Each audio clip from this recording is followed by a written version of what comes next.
Mapisarema 23. Jehova ndiye mufunzi wangu, hapana chandinoshaya.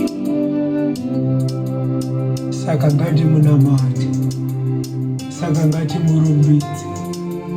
Haleluya, haleluya, haleluya. Ngaongwe Jesu nekuti wakanaka. Haleluya.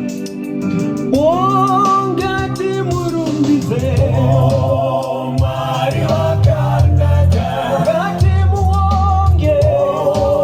Mwari wakanaka. Ngati munamate.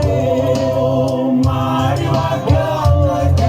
Mwari wakanaka kwani. Aiwa ngati munamate. Mwari wakanaka. Ngati murumbidze.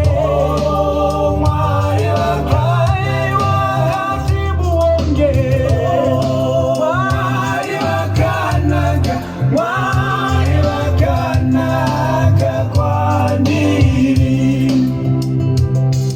Jehova ndimi mufudzi wangu, hapana chandinoshaiwa. Jehova ndimi mufudzi wangu, hapana chandinoshaiwa.